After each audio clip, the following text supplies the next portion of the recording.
وانتم تامنون صلوات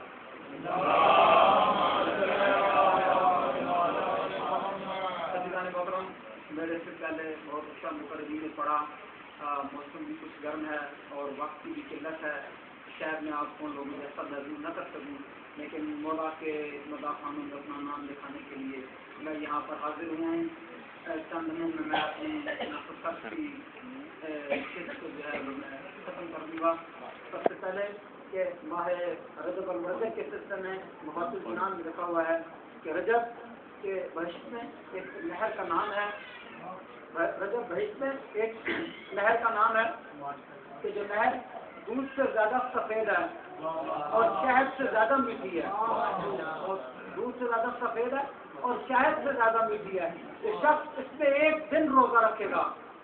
شخص ایک دن روزہ رکھے گا، پروردگار نے قیامت کے دن اسے اس نہر سے سیراب فرمائے. سبحان اللہ. محمد میں نے آپ کے سامنے سورہ توبہ کی ایک مختصر سی آیت کی تلاوت کا شرف حاصل کیا ہے کہ جس میں پروردگار نے یہ ارشاد فرما رہا ہے کہ میرے حبیب ان سے کہہ دیجیے کہ جاؤ اور جا کے زمین پہ عمل کرو. قل اعملوا فسيرى عملكم ورسول والمؤمنون. میرے حبیب ان سے کہہ دو کہ جاؤ زمین پہ عمل کرو. تمہارے عملوں کو خدا بھی دیکھ رہا ہے، تمہارے عملوں کو رسول بھی دیکھ رہا ہے اور تمہارے عملوں کو کچھ مومنین بھی دیکھ رہے ہیں. سبحان اللہ. خدا بھی دیکھ رہا ہے، رسول بھی دیکھ رہا ہے اور مومنین بھی دیکھ رہے ہیں. جب کسی نے پوچھا سرکار ختم پر حضرت محمد مصطفیٰ صلی اللہ علیہ وسلم سے کہ سرکار کے مومنین سے کیا مراد ہے، تو آپ نے فرمایا کہ سیقول مطلب میرے بعد یسنا اشر، فرمایا کہ میرے بعد کے 12 امام ہوں گے. یاد رکھنا کہ اول ہوں گے لیکن آخر مہدی ہوں، کہ اول اس میں علی ہوں گے اور آخر اس میں مہدی ہوں گے. اور وہ پروردگار کہ جو احمد تھا تو اس نے محمد علیہ مصطفیٰ کو بھیجا. وہ پروردگار جو اعلیٰ تھا تو اس نے علی بن مرتضیٰ کو بھیجا. اور خدا جو حسن کے کمال پر ہے تو اسے حسن مجتبیٰ کو بھیجا. وہ خدا کے جس راہ میں شہید ہو جانے والے بہت پسند ہیں تو اس نے حسین شہید بکر کو بلا کر بھیجا. وہ خدا کے جس کو سجدہ کرنے والے بہت پسند ہیں تو اس نے سید الساجدین امام زین العابدین کو بھیجا. کے جو ان کے کمال پر ہے تو اس نے باقر العلوم کو بھیجا. لوگ بہت پسند ہیں تو اس نے جعفر صادق کو بھیجا. پی جانے والے بہت پسند ہیں تو اس نے موسیٰ کاظم کو بھیجا. وہ پروردگار کے جس سے اپنی مرضی پر چلنے والے لوگ بہت پسند ہیں تو اس نے علی بن رضا کو بھیجا. وہ تقوی کی انتہا پر ہے تو اس نے محمد تقی کو بھیجا. وہ خدا جو نکاح پسند ہے اس نے علی نقی کو بھیجا. اور وہ خدا جو حیبت ناک ہے اس نے حسن عسکری کو بھیجا. اور وہ خدا کے جو ہے مگر نظر نہیں آتا، موجود ہے مگر نظر نہیں آتا، اپنی اس خصوصیت کو ظاہر کرنے کے لیے اس نے بادی سرکار کائنات محمد کو بھیجا. سبحان اللہ.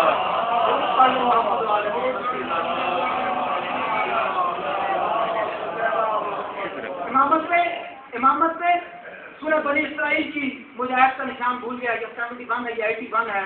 میں چونکہ اسٹیج پہ غلط بات کرنے کو پسند نہیں کرتا، مجھے لہٰذا 71 ہے، یہ 81 ہے. آیت قرآن مجید کی سورہ بنی اسرائیل کی بہت ہی خوبصورت آیت امامت پر کہ جس پر پروردگار عالم کی ارشاد فرما رہا ہے، فرما رہا ہے یوم ندعو کل اناس بامامہم. بہت خوبصورت آیت، قرآن کی انتہائی خوبصورت آیت کہ امامت کے اس سے خوبصورت آیت فی الحال میرے مطالعے میں نہیں گزری، میرے ناقص ترین مطالعے میں فی الحال اس سے خوبصورت آیت نہیں گزری.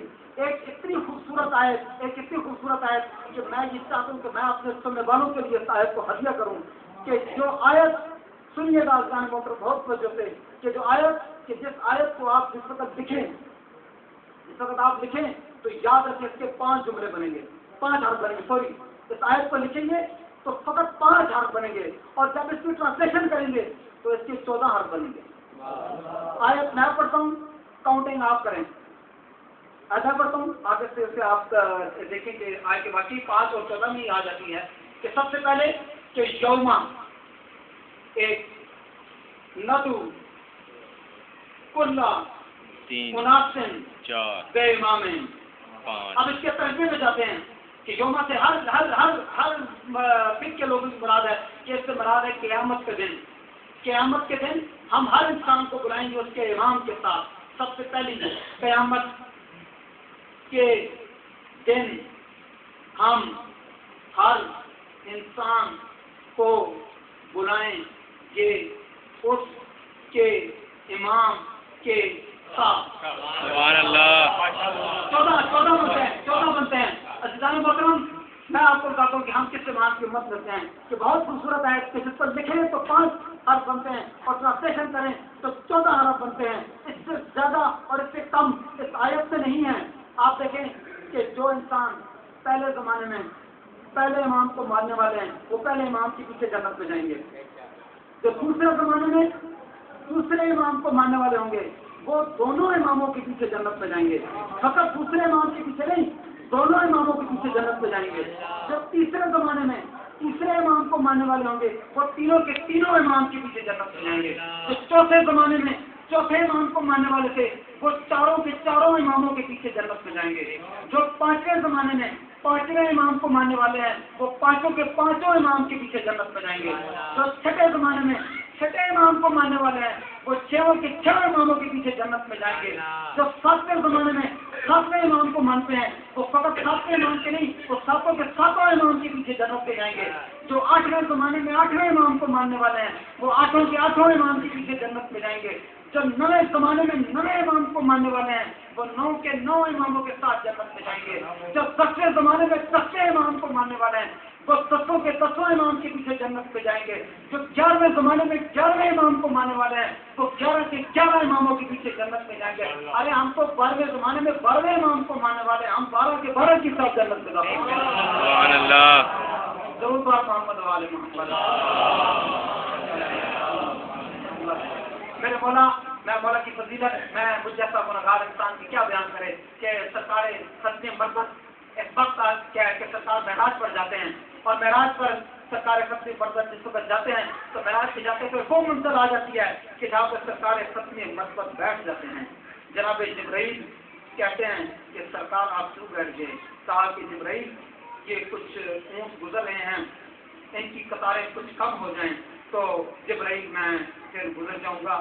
تو جناب جبرائیل کہتے ہیں کہ یا رسول اللہ ایک زمانہ بیت گیا، ایک عرصہ بیت گیا، ایک مدت بیت گئی کہ میں دیکھ رہا ہوں کہ یہ اونٹ کی قطاریں آ رہی ہیں اور جا رہی ہیں، یہ کبھی کم نہیں ہوئے.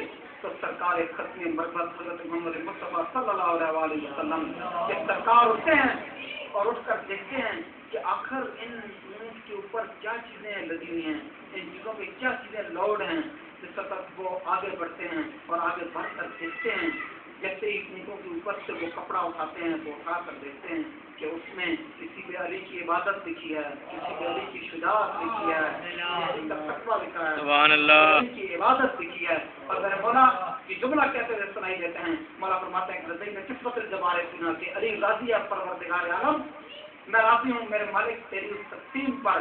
فرمایا کہ ہمارے دشمنوں کے پاس مال ہوگا اور ہمارے پاس علم ہوگا. اور پھر سرکار نے فرمایا کہ مال تو فنا ہو جائے گا مگر علم جو ہے وہ باقی رہے گا، باقی جو علم ہے وہ باقی رہے گا. امام موسیٰ کاظم علیہ السلام سرکار کے پاس ایک آدمی آتا ہے. بس میں اپنے ملک کو ختم کرتا ہوں، میں آپ لوگوں کو زیادہ زحمتیں نہیں دینا چاہتا کہ سرکار موسیٰ کاظم علیہ السلام کے پاس ایک آدمی آتا ہے اور آگے کہتا ہے کہ سرکار کے میرے حق میں کچھ دعا کیجیے، سرکار میرے حق میں کچھ دعا کیجیے. تو امام موسیٰ کاظم علیہ السلام کے پاس ایک عصا ہوتا ہے. امام اس عصا سے اس کی پٹائی کرتے ہیں اور اس سے کہتے ہیں کہ چلا جا. جس وقت وہ چلا جاتا ہے تو اصحابہ کرام یہ پوچھتے ہیں امام موسیٰ کاظم علیہ السلام سے کہ آپ سرکار رحمت العالمین کے نواسے ہیں اور ہمارا یہ ایمان ہے کہ آپ رحمت العالمین سے کم نہیں. سرکار کیا ہوا ہے؟ ساتھی نے دعا کے لیے کو کہا تھا، آپ نے کچھ مانگا تو نہیں تھا. سرکار نے آپ سے فقط دعا کے لیے کہا تھا. تو سرکار امام موسیٰ کاظم علیہ السلام نے فرمایا کہ میرے صاحب آپ جانتے ہیں کہ میں نے کیوں ان کی اثرات سے میں نے اسے مارا؟ میں نے اس وجہ سے اسے مارا کہ یہ انسان فقط اور فقط صرف اور صرف ہماری دعا کے سہارے جینا چاہتا تھا، اپنے بلبوتے پر نہیں جینا چاہتا تھا. معصوم یہ درس دیتے ہیں کہ فقط دعاؤں کے سہارے نہیں اپنے بلبوتے پر زندہ رہو. دعا پروردگار عالم مجھے اور آپ کو سب کو سیرت عین و معصوم اور عمل کرنے کی توفیق عطا فرمائے. اور جنہوں نے یہ پروگرام کیا ہے پروردگار عالم انہیں ہمت سے طاقت عطا فرمائے. سید افضل بھائی اور سید ذاکر بھائی کی بہت محنت ہے. میری دعا ہے کہ مولا نے صحت عطا فرمائے. اصل میں بات یہ ہے کہ یہ حدیث ہے کہ مومنین کے دلوں میں جو حرارت حب اہل بیت ہے وہ کبھی بھی کم نہیں ہوتی ہے. اصل میں ان دونوں کے دل میں جو حب اہل بیت ہے